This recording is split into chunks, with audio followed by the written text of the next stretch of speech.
Hello mga bakla! Welcome back! At syempre andito na naman ang pinakamaganda, ang nag-iisang diwata ng New Zealand na si Jingjing! O diba, sobrang miss na miss ko na kayo mga bakla. At syempre ngayon lang ulit ako nakapag-upload dahil sobrang busy talaga sa work. Mga bakla, na miss ko kayo! At syempre, pag-usapan natin ng 7 truth about living in New Zealand. O, di ba nakakaloka mga bakla? At syempre, yung mga kinuha ko dito ng mga 7 truth about living in New Zealand doon sa mga comments. So, natatawa talaga ako doon sa isang comment talaga ng ating kababayan. Nakakaloka siya. Kasi talaga matatawa kayo. So, umpisahan natin sa number 7. Madali ba kumuha ng sasakyan sa New Zealand? So, ang sagot dyan is yes, napakadaling kumuha ng sasakyan. Alam nyo, kung ano, full license na kayo dito sa New Zealand, kukuha kayo ng sasakyan, napakabilis lang. Lalo na pagka mga second hand na sasakyan, napakabilis lang talaga. As in, wala pang 1 hour, makukuha nyo na kaagad siya once na nag-apply na kayo para makakuha ng sasakyan dito sa New Zealand. O, diba?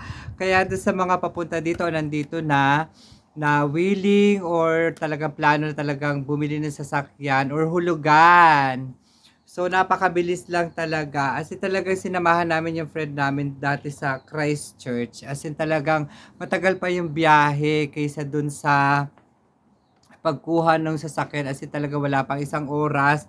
Na-release niya na kagad yung sasakyan. Ganun siya kabilis. So, di ba mga bakla? At syempre, ang number 6, syempre may kode ko ako. At syempre, number 6. Meron nga bang chismosa dito sa New Zealand? O, di ba? Natawa talaga ako dun sa comment talaga na to. Kasi talagang meron bang chismosa dito sa New Zealand? Alam nyo mga bakla talaga, no? Ang mga chismosa lang talaga dito. Mga Pilipino lang talaga. O, di ba? Wala pa ako narinig na ibang lahi like Brazilian o kaya yung mga Argentina na chismosa. Kasi talaga meron din talaga mga chismoso at saka chismosa dito sa New Zealand. At syempre, alam nyo na, di ba mga bakla? At syempre, ang number 5, diverse nga ba ang New Zealand? So, totally talaga, as in talaga, diverse talaga ang New Zealand. Alam nyo, dito pa lang sa Queenstown, napakarami na, as in talagang, napakaraming iba-ibang lahi. May Indian, may mga Arab, kasi may one time nakasabay ko siya sa bus, tapos Arab siya, nag-uusap sila. Siyempre, nag-stay ako sa Saudi almost 9 years, kaya naiintindihan ko yung pinag-uusapan nila, and then nagsalam ako sa kanila. Tapos sabi niya, marunong ko, ano ka, Muslim? Sabi ko, hindi, kasi naiintindihan ko yung sinasabi niyo, pinag-uusapan niyo. Kasi, nagtrabaho ko sa Saudi Arabia for almost 9 years. So, naiintindihan ko sila. So, sabi nila, taga Saudi Arabia daw siya. Kaya, yes, natutuwa naman ako kasi nakakarinig talaga ako ng mga salitang Arab. At syempre meron diyan mga Brazilian, yung mga Latino, 'di ba? May mga taga US din na nagtatrabaho dito sa New Zealand. So, number 4, meron nga bang bidet dito sa New Zealand? So, talagang yung experience ko talaga pagdating ko pa lang dito sa New Zealand, hinahanap ko talaga si host sa kubeta. Tapos pag talaga kasi talagang hindi ko maintindihan kung anong gagawin ko kasi hindi ko naman talaga, wala akong idea kung paano maghugas. Alam niyo yung pag natatae kayo, di ba? Kailangan niyo maghugas talaga ng puwet nyo. So ngayon wala akong idea na ganun pala, tissue lang din. Tissue lang talaga. After noon, sabi ko, paano ako maghuhugas ito kasi hindi ako mapakanali. As in talagang wala talagang hose. As in talagang magpupunas ka lang talaga, maghahanap ka talaga ng tissue. Sabi ko, saan ako kukuha? Alam niyo yung bote ng mineral water. So yun, ginupit ko na lang siya. Tapos yun ang ginawa kong tabo.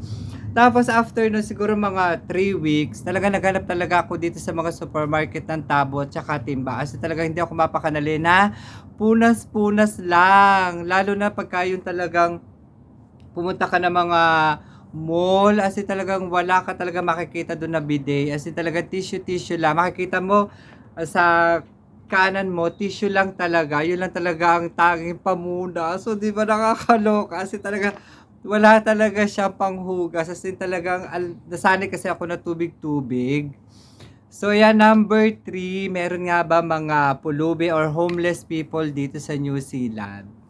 So, yeah, hindi naman totally napakadami. As in talaga dito sa Queenstown, iilan na lang talaga yung nakikita ko. Halos araw-araw na pagpasok ko, isa lang talaga yung nakikita ko na homeless people dito.